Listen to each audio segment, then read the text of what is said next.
Good afternoon, everybody. My name is Lindy Boisvert. She, her, hers are my pronouns. Welcome to the Grad School Informational webinar. Emily Neff is here. She is a graduate student advisor for the CSE advising on the CSE advising team. She advises for the master's programs in the CSE department, and she is going to be doing a presentation on grad school. So welcome, Emily. Hi, everyone, and thank you, Lindy, for that introduction.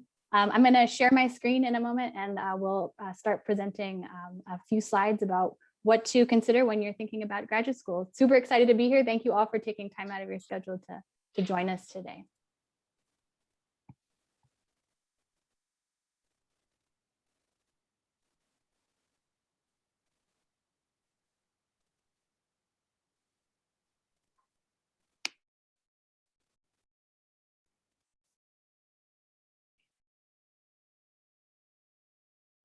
Awesome. So thanks again, everyone. And please let us know in the chat box if you're having any trouble hearing me or seeing the slides. Today's presentation is all about grad school. So whether you're thinking about grad school after you graduate or maybe somewhere down the line as part of your career plan, we're glad that you're here because we can answer any questions that might be on your mind and think through the process with you as well. I'm Emily Neff, as Lindy mentioned, and I work with the CSE graduate advising team. And I advise for the master's programs, but I'll have an opportunity to share with you about the other departments as well that are part of the BSOE community, and we'll share details about their programs as well. I want to let you know that we are recording today's event, and so we'll share a copy of our recording as well as the slides that we'll present today, so you can use these as resources later when you're in the process of considering if grad school is the next option for you. So here's a quick overview of what we'll talk about today. I'll first introduce myself and provide you with a little bit of background about who I am and my own graduate school experience. We'll then go into the motivations that we often hear from students when they're deciding to go to graduate school. We'll consider as a group together what are some considerations you might take into account when considering if graduate school is a right option for you. I'll present some postgraduate options that are available to you as a UCSC undergraduate, and I'll also talk more specifically about Baskin School of Engineering graduate programs and research opportunities. I want to also provide a space to compare master's programs versus doctoral programs, and then also to compare side by side what a traditional master's program looks like versus a professional MS degree, which are a type of program that we offer at the Baskin School of Engineering as well. And then we'll wrap up today's presentation with some details about the application process and about financial support for graduate school as well. And then we'll end our webinar today with a question and answer session. We'll also have a brief break for a Q&A in the middle of the presentation as well. And so if you have a question at any time during this presentation, you're welcome to send that question to the Q&A feature in Zoom. And Lindy, our moderator, will hold on to those questions to ask aloud during our Q&A periods, but we'll also use those questions to provide you with a transcript of the Q&A session later as a resource that you can utilize throughout your graduate school exploration phase. So briefly about me, I am a graduate student advisor, as I said, as part of the CSE department. I advise for the Computer Engineering Master's Program, the Computer Science and Engineering Master's Program, the Natural Language Processing Master's Program as well. I myself am a former graduate student. I have an MA in International Education Management from the Middlebury Institute of International Studies. And I'm also a returned Peace Corps volunteer, and I served in Guatemala.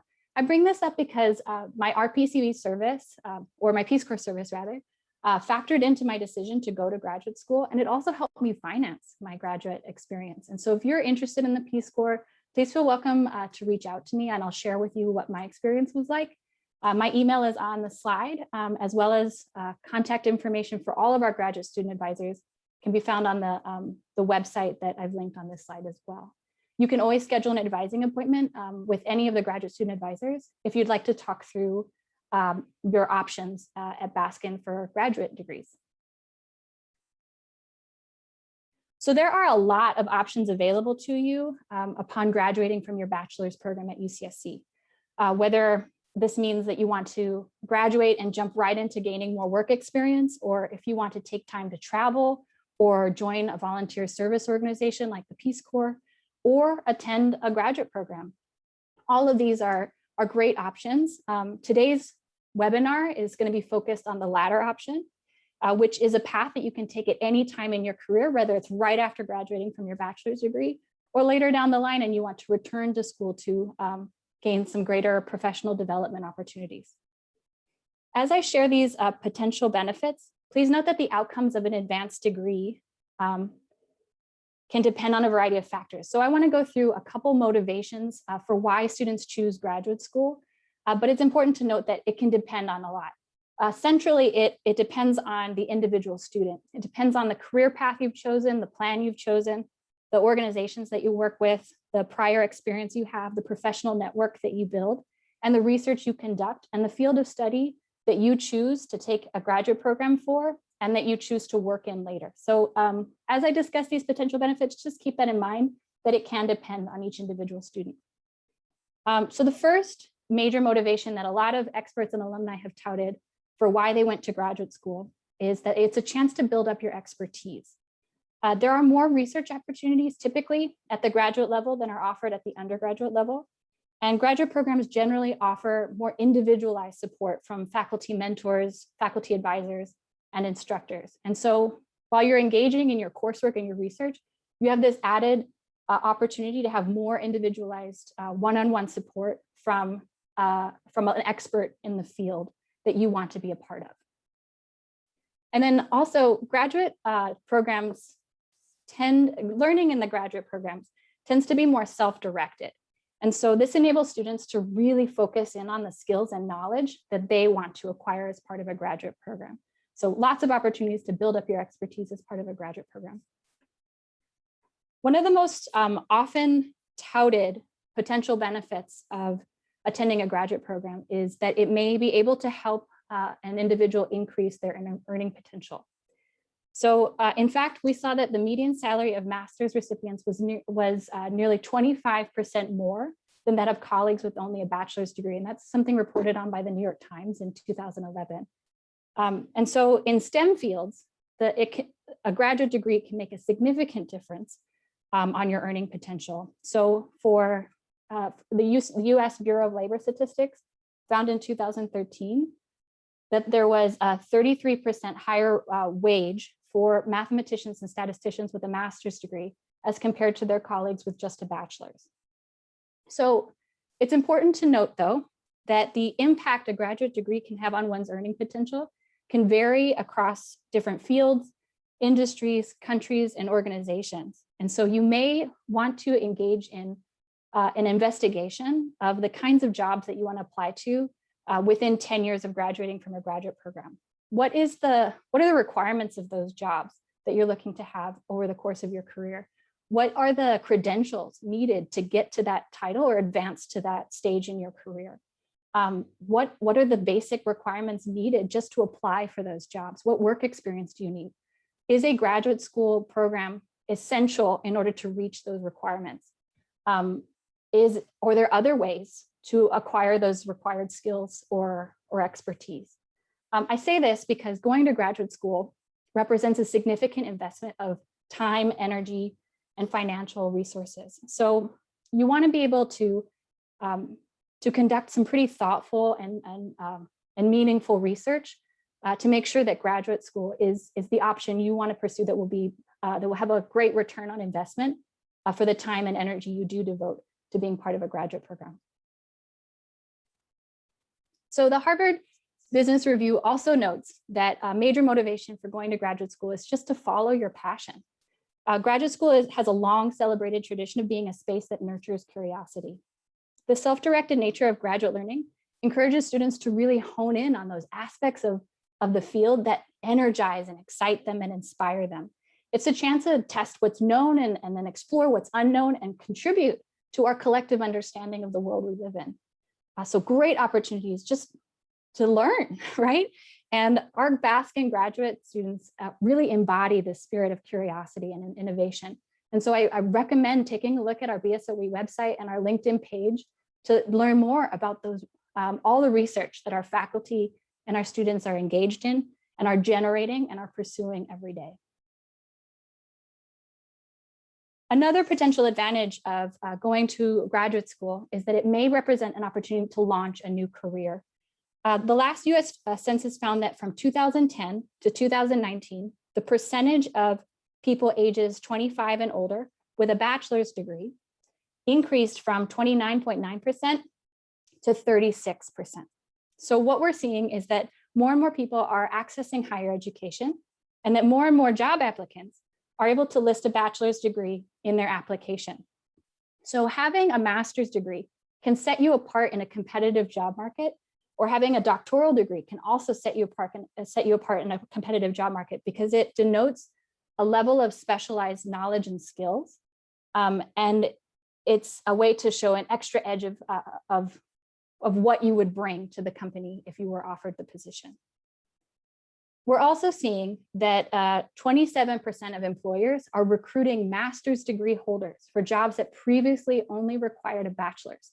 And so for some of these entry-level positions, or a little bit above the entry-level position for organizations around the world, they may now be saying that a master's degree is preferred for those positions. And so often where it was usually just a bachelor's, now they've upped the level of credentials needed for some positions. So again, this varies by organization, by field, by industry. And so you want to conduct that thoughtful research to make sure that your investment in a graduate degree will go a long way for you in your career.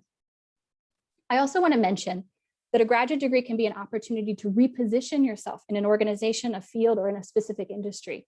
So graduate programs are often a space where a student gets added opportunities to gain leadership skills and project management skills, and to build their emotional intelligence as well.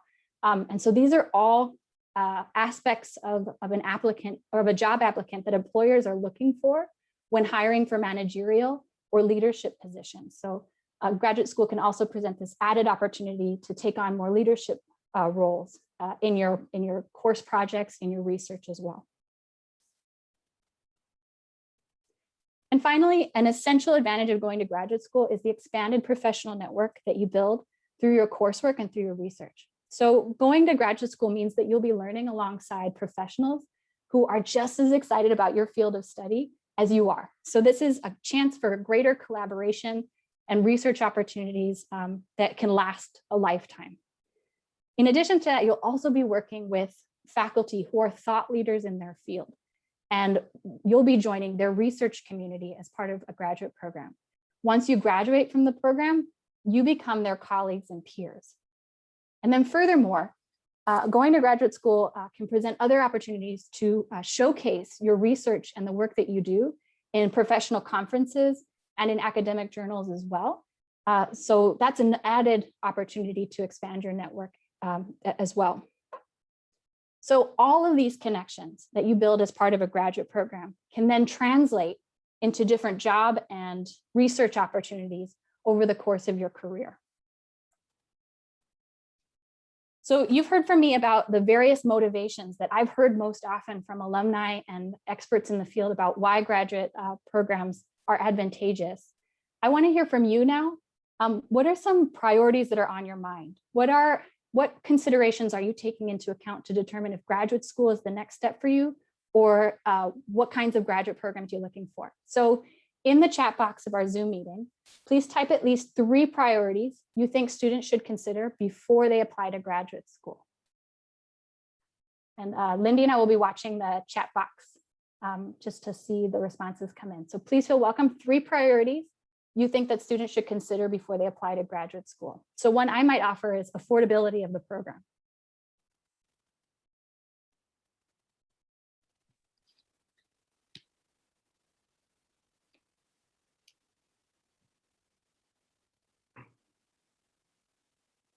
Excellent entry today already. We have time and effort willing to give into the program. Absolutely, absolutely. Do you have the time to devote to a full-time graduate program, or are we looking more at a part-time program? Great, great consideration. Any others that are on your mind? Yeah, looking into the research areas that are provided or focused on by the program. What are your career goals? Will your graduate program help you advance toward those goals? Great consideration. We've also heard location and purpose of the program. Interesting. I would love to hear you elaborate more on that purpose of the program. I like that. How to adapt to it after gap years. Interesting. Yes. So if you're deciding if you're going to go back to a graduate program years after completing your bachelor's, what information do you feel you need to have as part of that graduate program? What skills and knowledge really do you need to acquire as part of that program?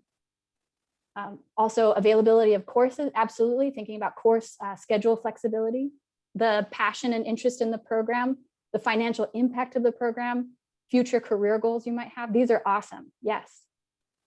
Another consideration is whether the program is a professional program or a research-based program. Excellent distinction. And we'll talk about that later in the slides as well. Great note to bring up. Okay. We have time for maybe one or two more considerations if you want to offer, and then I'll share some of my own to highlight with you.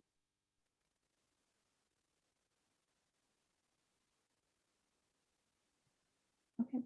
We'll conclude there. The considerations you offered are right on point. Absolutely. There are definitely a lot of factors to take into account when you're making that decision about if graduate school is your next step, or maybe a step that you'll take later, or a step that you want to consider at all. Excellent considerations. Some others that, oh, sorry, Lindy. There was one question that might be able to fit here. Yeah. Considerations.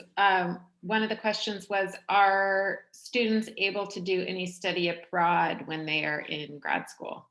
That's a wonderful question. As far as programs that I advise for the master's degree program, I don't often see students engage in study abroad, but there are research exchanges around the world that if that was something you wanted to factor in, I'm sure a program advisor for the BSUE programs would try to work with you to figure that out with you. But yes, there are some graduate programs that do include some kind of study abroad option. And your study abroad office is also a great resource. The Global Engagement Office is a wonderful team that can help you navigate that if that's something you want to prioritize for your graduate program. But wonderful question. So with that, allow me to come back to our considerations conversation. Something I've heard from students most often is about that affordability piece of the program, but I want to offer a different take on it through the lens of the return on your investment. So like I talked about, one of the motivations for going to graduate school is its potential to help you increase your earning potential. And while that depends on a number of factors, it can also help you consider what is an affordable graduate program. So if your earning potential for a job that you are planning to apply to and have within 10 years of graduating, looking at that final salary and what you anticipate on earning, that could help factor into whether or not you decide that a graduate program is affordable for you at this time, right? Especially if you're thinking about taking out any educational loans in order to assist with that journey. There are a lot of great resources online with advice for what is a reasonable amount of loans to take out, how you should gauge or calculate that for yourself. So I recommend doing research on that as well, if that's one of the ways that you're thinking about affording a graduate program. You also mentioned earlier is the location of a graduate program. You might want to take a look at where are the majority of jobs or jobs offered in the field of study you want to be a part of. For computer science graduates, the Bay Area is a really competitive job market and a great place to be if you want to work in the field of computer science as well. And so being in UCSC and being in the surrounding towns in the Bay Area sets you up for a great way to expand your professional network in the Bay Area while you are a graduate student. So that's one thing to take into account. I also want to say that as a UCSC undergrad, if you also attend a graduate program at UCSC, that means that you can already build upon the expanded network you've started already as an undergrad. And then if you were to decide to go to a graduate program in a different location, that may mean that you're starting your professional network from square one at that point. So just something else to keep in consideration about added benefits of, or what to keep in mind when you're thinking about where you want to go study. And then finally, if you are planning to work while you are also in a graduate program, you want to consider the flexibility of class schedules and course options. So some programs have online courses and evening courses to accommodate for students who might also be managing a full-time job during the day. So if that's something that's a priority for you, I welcome you to take a look at graduate programs for that. Other programs, however, may have the expectation that students should be full-time students. And so they might only offer courses in person and then also in the hours of 8 to 5 or 8 to 7. So something else to keep in mind. But thank you so much for participating in that activity and offering those considerations. They're brilliant and they absolutely should factor into your decisions about graduate school.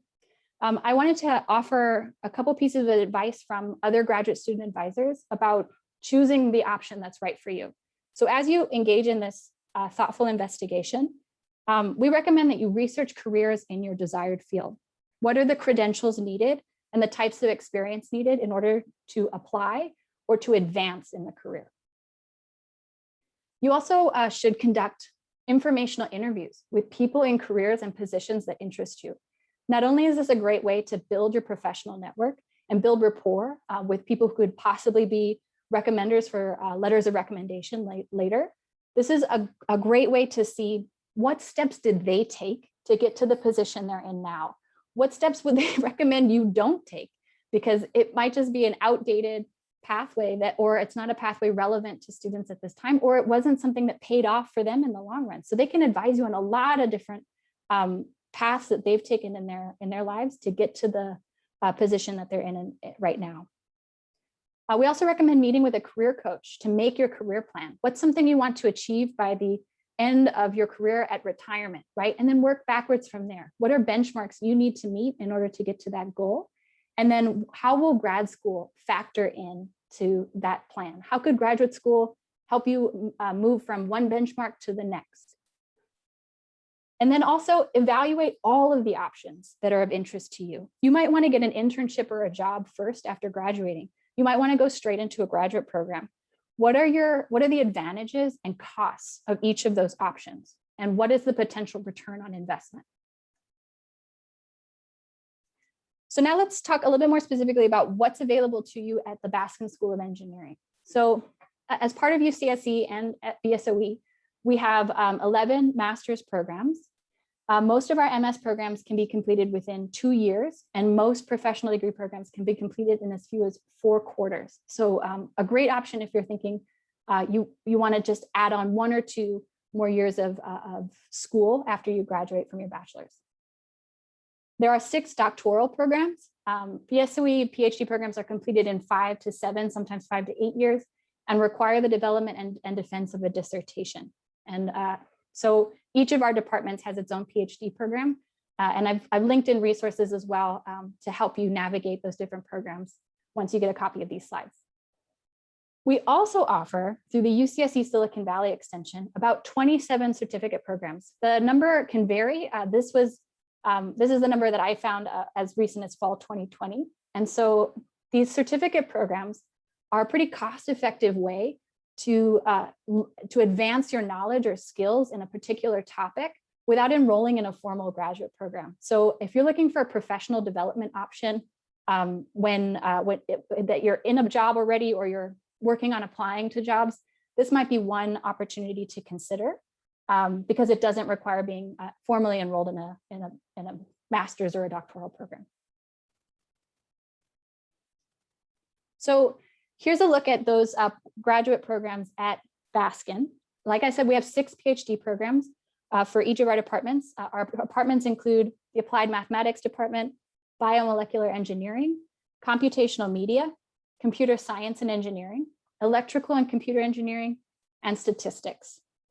And so our BSOE website includes a lot of detailed information about the kinds of research that faculty in each of those departments are engaged in. And I recommend taking a look at those departmental websites so that you can see what's underway in terms of research and how they also want to grow as a department. This is a great way to think, is this research that I want to contribute to and be engaged in? Are these courses that I want to take and learn from and also engage with as part of a research community? We also offer a number of master's programs. And so We have a couple traditional master's programs. We have the Applied Mathematics and Computational Media MS programs. But I also wanted to highlight our pathway programs, which are unique to UCSC undergrads who are typically majoring in BSOE programs. Some of the pathways are open to non-BSOE students, but that depends on each of the program's eligibility requirements. So I've linked in each of our pathway programs. I advise for the CSE bachelor's master's pathway. So you're welcome to ask me any questions about that particular program. And then if you have questions about any of the other pathways, I recommend reaching out directly to the graduate student advisor for that program. So BME has a pathway that would allow students who are majoring in a couple, I think they have a specific set of majors that they accept for this program, but all of these pathway programs allow for a bachelor's undergrad to complete a bachelor's degree first and then complete a master's all together in as little as 5 years with advanced planning. So it's a great option to consider if you want to shorten the amount of time you'd have to spend to earn a master's degree. So the electrical and computer engineering program also has a pathway, as does the applied mathematics. They have the scientific computing and applied mathematics pathway, and statistics also has a statistical science pathway.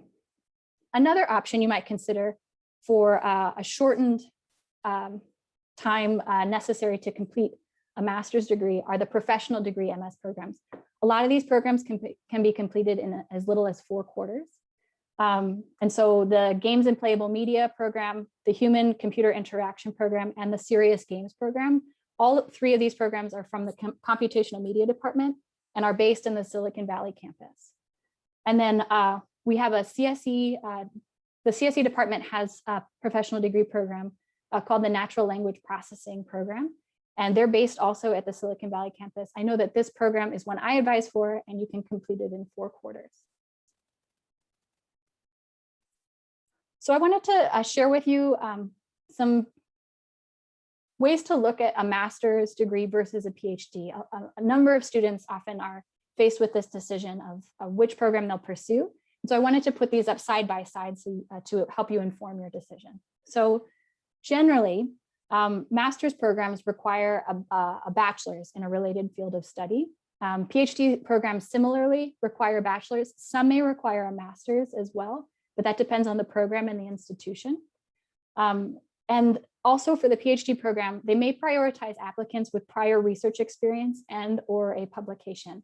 Prior research experience goes a long way to increase the competitiveness of your application for either a master's or a PhD program, but it really depends on how the student frames their application materials. And generally speaking, a master's degree can take 1 to 3 years to complete, whereas a PhD program may take 5 to 8 years to complete. And then in terms of requirements, master's programs can offer a capstone requirement in addition to completing your coursework. So a master's program might have an added project or thesis or exam or practicum that you might need to complete as part of your requirements, whereas a PhD program generally requires students to complete a qualifying exam and develop and defend a dissertation in addition to their coursework. In terms of the style of learning or teaching in a master's program, students are expected to be self-directed in their learning and research. For PhD programs, that's the same, but they're also expected to self-direct their learning and research under the direction of a faculty advisor. The program may also require the student to enhance the learning of others by being a TA for at least 1 quarter or so as part of their PhD program. You might also take a look at the different kinds of programs or different types of programs if you're deciding whether or not you want to go the master's or PhD route. For example, a master's program can be part of a 4+1 program like the Pathways that enable students to earn a bachelor's and a master's in as little as 5 years with planning. Whereas a PhD program, that might be part of a dual degree program, or the student might be able to earn a master's on the way toward earning a PhD. And we see that in a lot of our PhD programs at Baskin in particular. So for example, a CSE PhD student can also earn their CSE MS along the way.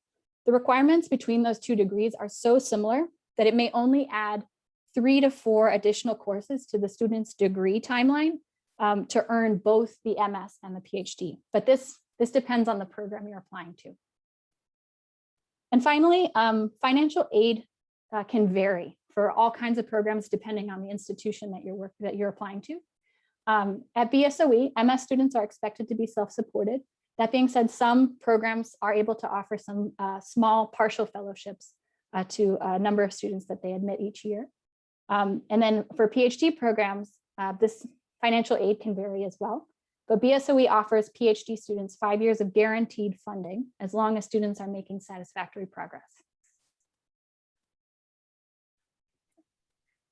So a master's degree is a pretty advantageous degree to get. And so I wanted to highlight two different kinds of degrees options that we offer at Baskin to help with your decision making. So I wanted to put up a quick comparative slide versus a traditional, to show you more about a traditional master's degree versus a professional master's degree. So I advise for both of these programs. The computer science and engineering MS is a traditional MS, and the natural language processing MS is considered a professional master's degree. So locations can vary for these programs. CSE MS is located in the Santa Cruz main campus, and the NLP MS program is housed in the Silicon Valley campus, which has the added benefit of helping you expand your professional network because you'll be working in and amongst the area where major industries and organizations are located related to the field of NLP and AI and machine learning.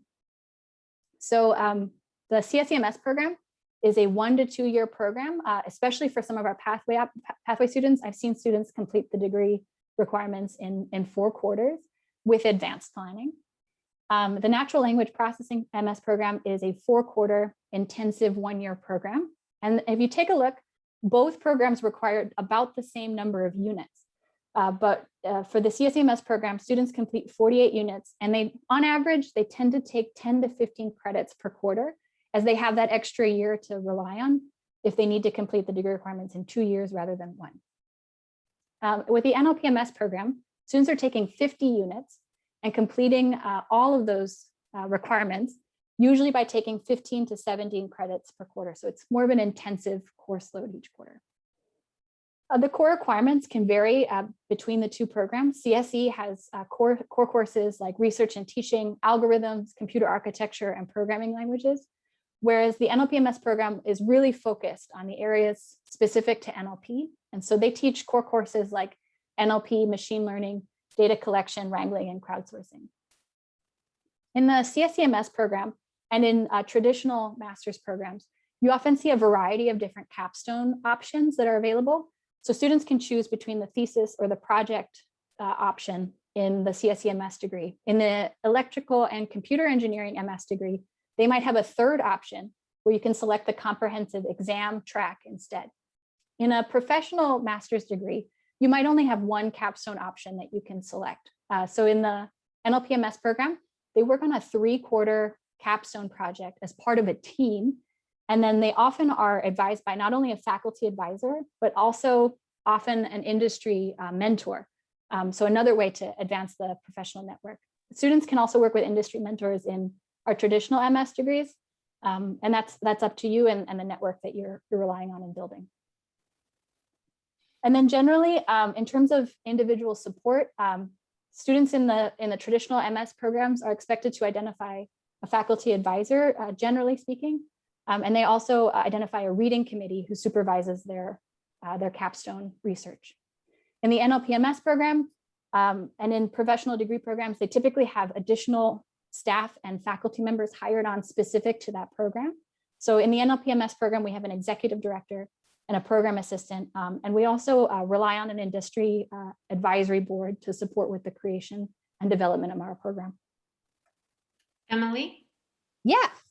I have a question in the Q&A that might be relevant to the last 2 slides that you presented. Do you mind if I ask it now? Go for it, yeah. So someone asked if he were interested in doing a master's in artificial intelligence, can he just take those classes, or does he need to take general classes to meet requirements as well?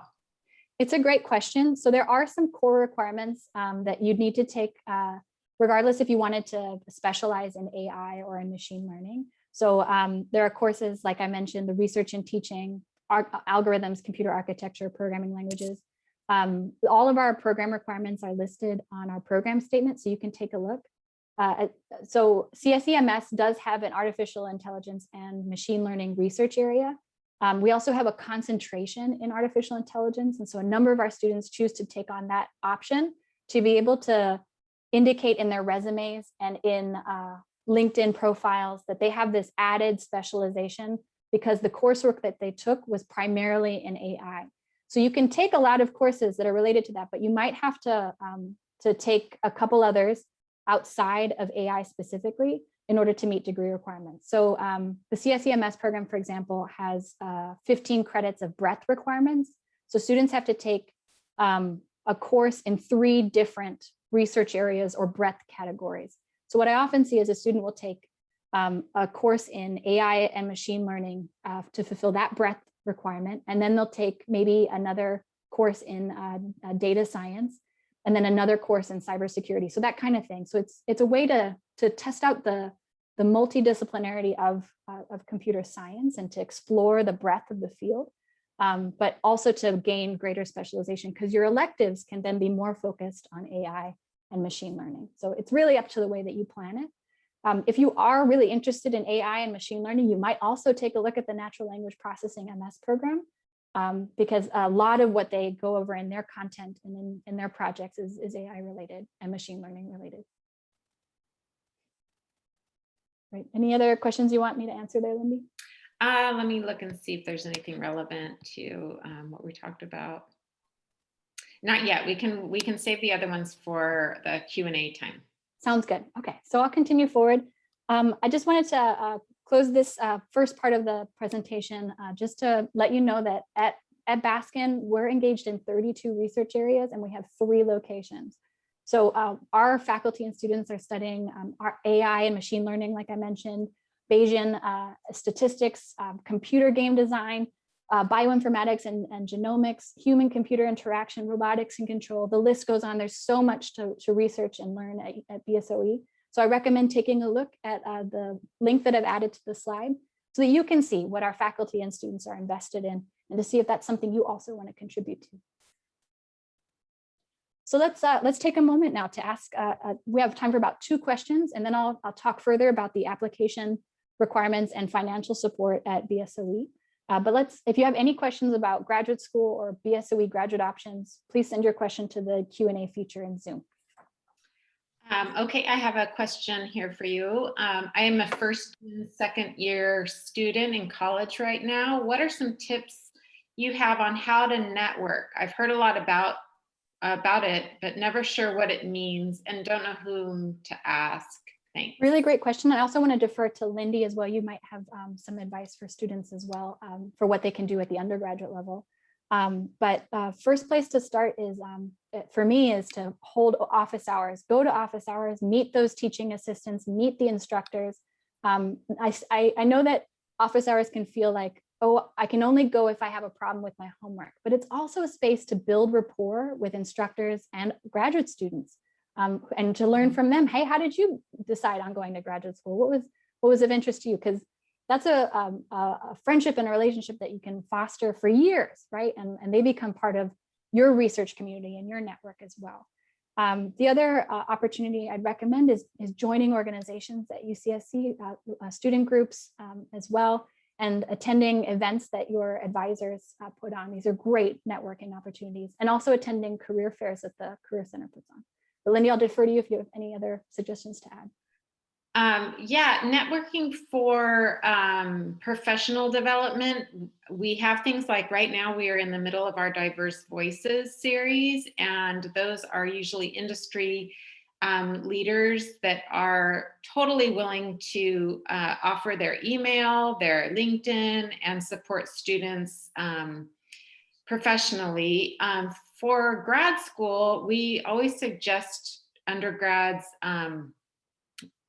get involved in research, and that's the best way to develop relationships with faculty so that they can get faculty letters of recommendation and other areas, other ways to develop relationships for that. But and then yeah, student orgs are a great way to network, because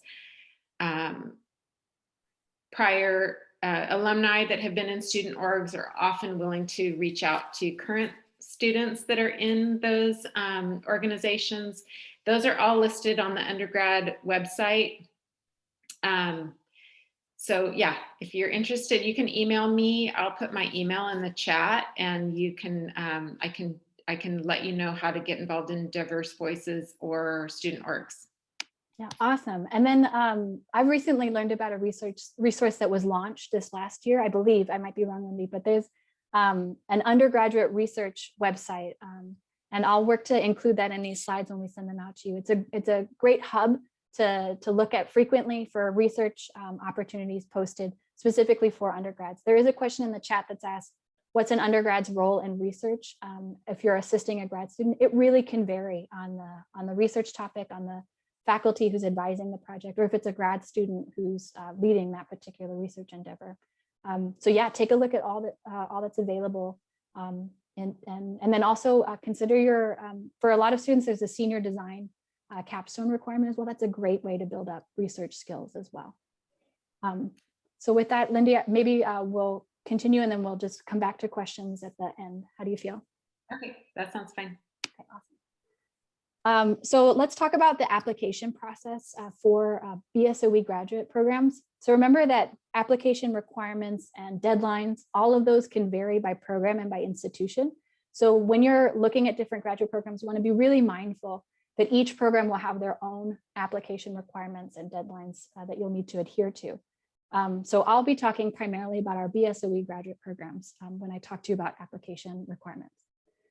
Our link for the application is posted on this website, but also I've included a resource you should use as well as you're in the process of applying. It's our admissions information page. It's got a lot of frequently asked questions.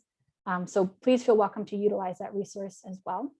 The deadlines for applications for our programs can vary, but fall 2022 admission consideration has the application period opens on October 1st, 2021.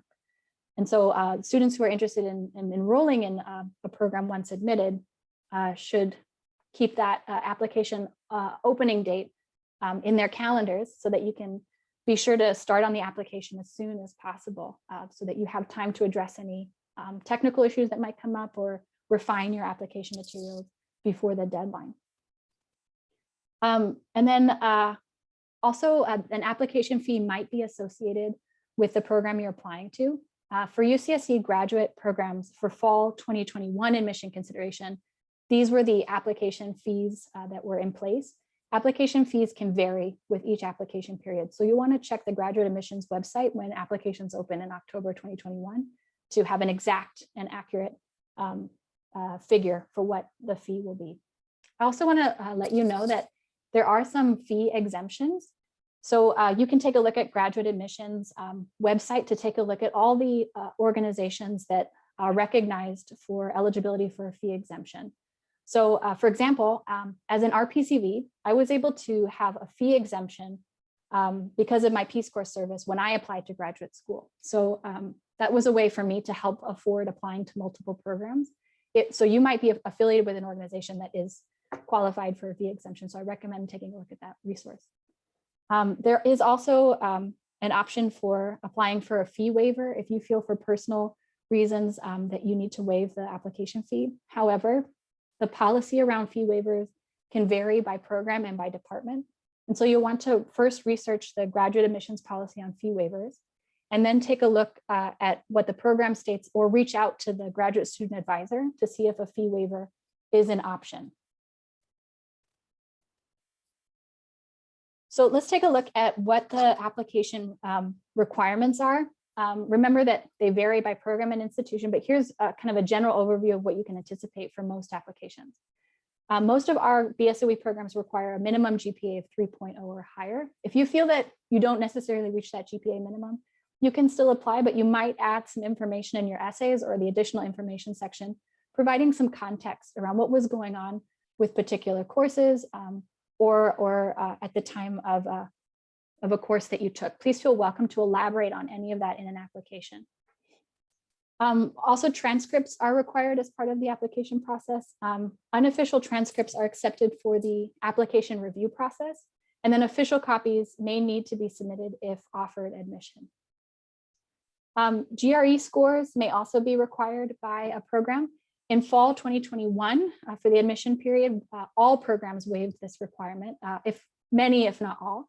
But you'll need to check with the program for fall 2022 admission requirements if they waived the GRE. Most of our pathways, the CSEMS Bachelor's Master's pathway waives the GRE requirement for UCSC undergrads who are applying to our program. But you'll want to check with each program to see what they feel about the GRE. And you'll want to plan in advance to take the GRE if it is required. If the scores are required, you'll need to ensure that the official score report is received by the graduate division prior to the application deadline. So then we also require 3 letters of recommendation. And I often am asked if that's really a requirement so that the application can be considered received. And yes, it is. 3 letters of recommendation is the minimum number you need in order to apply to the program. And letters should be prepared by professors, professional contacts, or others who may best speak to your abilities and academic potential in the field of study you've chosen. So this can include job and internship supervisors as well. TOEFL or IELTS scores may be required for applicants whose native language is a language other than English in order to demonstrate English proficiency. And the score should be received by Grad Div before the application deadline. There is a process for applying for a TOEFL or IELTS waiver, and more information about that is on the graduate admissions website. You may also be required to submit a resume or a CV. And I recommend working with the Career Center and attending their workshops in order to really refine your resume so that it highlights your academic research experience, any prior work experience that you have as well. And then finally, applications for BSOE graduate programs also include 2 essays. So you'll need to submit a personal history statement and a statement of purpose. The personal history statement is an opportunity to tell your story so that the admissions review committee gets to know you as an individual and as a student. You get to describe your goals, your achievements, any challenges you've overcome, and then also showcase any experience you may have related to diversity. The statement of purpose is more future oriented. So this is a chance to explain how knowledgeable you are about your desired field of study, and then also tell about how your prior studies and experiences serve as a foundation to help you be successful in a graduate program. And also helps you explain how and why you intend to build upon this foundational knowledge you have and apply the learning that you gain towards solving a social or theoretical problem. The guidance for how you should format or how long each of these essays should be is on the UC website and also on this slide. And then in general, though, you should work to ensure that these essays are concise, compelling, and clear. I've linked on this slide a number of resources you can utilize as you're in the process of applying. They're both housed on the graduate admissions website, but also on the website for the Office of Graduate Student Affairs. And as we come to a close for today's webinar, I just want to provide a real general overview of some graduate school financial support available to graduate students at the Baskin School of Engineering. First, some considerations to take into account about financial support at Baskin. Tuition and fees can vary by program each year. And so you'll want to check the Office of the Registrar's website for the most up-to-date posting of tuition and fees for the program you're interested in. And then note that the year that you'll be participating in a graduate program, those fees and tuition may not be available at the time of applying, but the previous year can help inform your decisions. Also, financial support at BSOE differs based on program. It's generally prioritized for Ph.D. students. MS students are expected to be self-supported. For our professional degree programs, you may see that there's an added tuition cost per quarter for attending these programs. But this added tuition cost allows the program to provide a small number of fellowships for admitted students each year, and mostly partial, there are partial fellowships for a small number each year. And then there's also this program added cost also allows for more program staff, which can translate into more individualized support for students in those programs. And there's often a shorter timeline to graduate. So while the tuition might be higher in a particular program. You want to look at the benefits that also come with that particular set of costs. So generally, financial support for Baskin programs, it comes in the form of 3 types. There's fellowships, teaching assistantships, and graduate student researchships. Fellowships are prioritized for PhD students and can include stipends, partial or full payment of tuition and fee. And the recipients are selected based on merit and financial need. And a TA-ship is an opportunity to work up to 20 hours per week to support instruction at BSOE.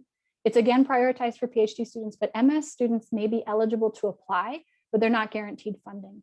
All of our TA applicants must meet language eligibility requirements. And if granted a TA-ship, a student would be eligible for remission of in-state fees, which includes health insurance. They're also paid a salary, and non-resident tuition is not included in the benefits of a TA-ship. And then graduate student researchships, or GSRs, support research at BSOE. They're prioritized for PhD students and includes full fee and tuition remission if the GSR is at least 25% or higher, which means working at least 10 hours per week over 3 months in a quarter. And then the benefits also include health insurance. The benefits may include non-resident tuition if applicable, but that depends on the discretion of the faculty advisor and the PI. So I've also provided some additional resources to help you navigate financial support at Baskin. You're welcome to review those at your convenience. And then I want to close by highlighting a few BSOE events that are coming up. Today, we'll have another edition of our diverse voices speaker series, and Lindy will be there today to see the event through. Yeah, so ask any further questions you have about that particular event if you like. I also want to highlight that we have the CSE and ECE Bachelor's to Master's Pathway Workshops this quarter. We'll be hosting our first on May 12th from 12 to 1 p.m. and then our second on May 20th, 12 to 1 p.m. You need to register by 5 p.m. the day before. And so you can find registration information on the BSOE events page. And then next week, you'll find it on the BSOE undergrad newsletter. So with that, thank you guys. Let's hear some of the questions you might have. I also want to mention that everyone that's registered for this event will get access to these slides so they can review them at their leisure. So I'm going to ask the questions in order. I know we've covered some of these things, but I'm going to go ahead and type them into the Q&A so that we have them recorded. The first one is, how can students get involved in research experience needed for a PhD program? So I'm assuming they're asking for how to get involved in undergrad research. Yeah, so definitely utilize those resources that Lindy and I mentioned. There's that new undergrad research website that posts various opportunities that are available. You can always pose that question to an instructor in a course that you're really enjoying. You can say, hey, are you engaged in any research? Can I contribute in some way? That might also be another way to open up that conversation. It's up to the discernment of the faculty member if they have the bandwidth to also advise undergraduate students, but it's a question you can pose to them. You can also check out, keep an eye out on your undergraduate student newsletter if an announcement for a research opportunity comes up. You can also ask your TAs for advice that they might have about how they built up their research experience before applying. All of those are potential options for you. Internship and job experience also can go a long way to building up your research skills and expertise.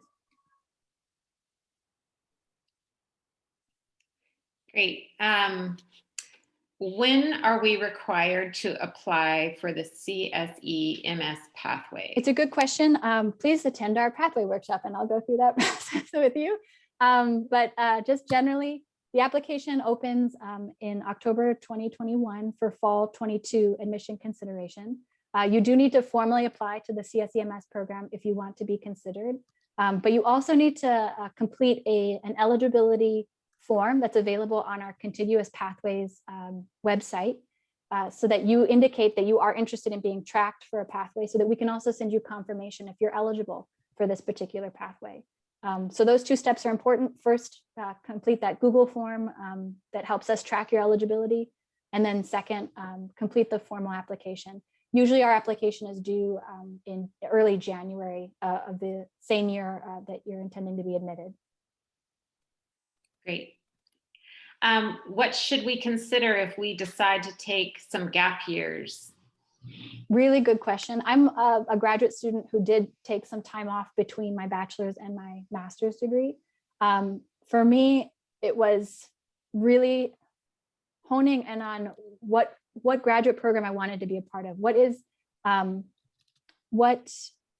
extra pieces of knowledge and expertise and ways that I could build my professional network would a graduate program help me achieve, right? So you'll want to consider where you're at in your career plan, and then looking at ways you could advance in your career. Is a graduate program pretty essential for advancement? For example, if your goal is to get to a faculty position or be a scientist in the field that's contributing significantly to research, then a PhD might be the credential you want to look at. If you're looking at ways to grow in your managerial or leadership skills, in addition to conducting research or engaging in different capstone projects, then a master's might be more aligned with your career plan. It really depends on your plan, right? And so take a look at that, do the work of investigating programs and what courses they offer and how they would contribute to your individual skill set and knowledge. And then make the call if a graduate degree would be essential toward your success in advancing along your career plan. And just to follow up on that, is applying after taking a couple years off any different, or are they looked at in the same light as someone that just got their bachelor's? It depends. It really, really depends. It depends on how you frame your application in terms of like articulating how that work experience you gained was so valuable to you as an individual and why it's now motivated you to return to school and get a graduate degree. Or it can be aligned with going to a pathway program. Only students who have recently completed a bachelor's can apply for our pathway, our master's pathway programs, for example. So you can't have a gap year longer than a couple quarters between when you graduate your bachelor's and then apply for the pathway. So it might affect your eligibility for certain programs as well. However, that being said, UCSC undergrads can apply to all of our master's programs. They just might not be eligible for those pathway benefits if they waited a little bit longer after their bachelor's program was completed. So those are a couple things to keep in mind. But it just depends on how you frame your application and the story of who you are in your essays, and in any additional information you want to share with the admissions review committee. Okay, for the contiguous program, will some classes from the undergraduate program be transferred credits for the master's program? I think probably best explained in your pathways workshop. Yes, yeah. If you're wanting to know what courses you can take as an undergrad that might qualify to count later toward an MS, please attend a workshop or meet with the graduate student advisor for the program you're interested in. So if you're interested in CSE bachelor's master's pathway or the ECE bachelor's master's pathway, go ahead and attend those workshops in May of this year. Okay. And then the final question we have is, how important is the GRE? Should I study for it? Is it the college equivalent to the SAT or the ACT? It's a good question. Like I said, most, if not all of our BSOE programs waive the GRE requirement in fall 2021 for admission consideration. Some programs may continue to waive that requirement. But you'll have to check into the application requirements for that particular program. If you are required to submit a GRE, it would merit preparing for it and taking it earlier than closer to the deadline so that you can ensure the scores are received in time to be considered as part of your application. It does add to the competitiveness of your application, especially if it's a requirement of the program. So yeah, it's a pretty intense test. So early preparation is advised, especially if you're applying to programs that require it. Okay, and those are the only questions that we have. Are there any other questions out there that anyone wants us to touch on? Let me see if there's anything in the chat. There's one request for sharing the resources for you. And I believe, Linda, you said you'd follow up with them with a list of some potential starting places for undergrad research. Yes, I will put that in the Q&A that they can access when they get the link to this. Wonderful, awesome. Finally, someone just wanted to clarify. So do we need to take a few general CS classes in all the university across the US, or I'm not sure, you might want to answer that question privately. I'm not sure what he means. He said something about, I'll read it exactly as it's written and you can let me know if it makes sense to you. So do we need to take few general CS class in all the university across US, or is that particular only at UCSC? If I'm understanding the question correctly, I guess I'm wondering if you're wanting to ensure that you have a competitive application for a CSEMS program. Application requirements vary from program to program, institution to institution. And most programs offer sort of an undergraduate preparation guidance on their admissions website. So I recommend utilizing those resources to determine, do I have the prerequisite courses completed as part of my bachelor's program, or do I need to enroll in a couple others that would enhance the competitiveness of my application and also support with my success in a graduate program? So it's a good question to consider in terms of, have I taken all of the courses I possibly could to ensure that I'll be successful in a graduate program dedicated to this particular field or topic within a field? So if you have any questions about that, I recommend reaching out individually also to the graduate student advisor for that program, as they can help you identify any courses you might need to take in addition to your minimum requirements for your major, to ensure that you'd be successful in their program.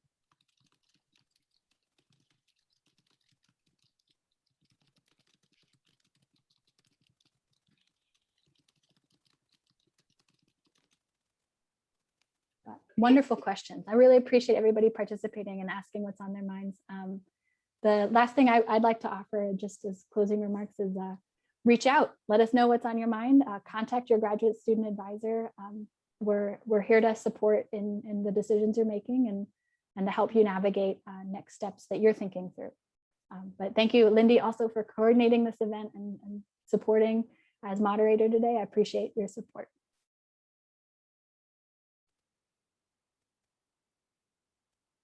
Oh, sorry, Lindy, you might be muted. Sorry. Thank you, Emily, and thanks everyone for joining us. We will get this information to everyone that's registered, so you'll have it for your reference. Awesome. Thank you all.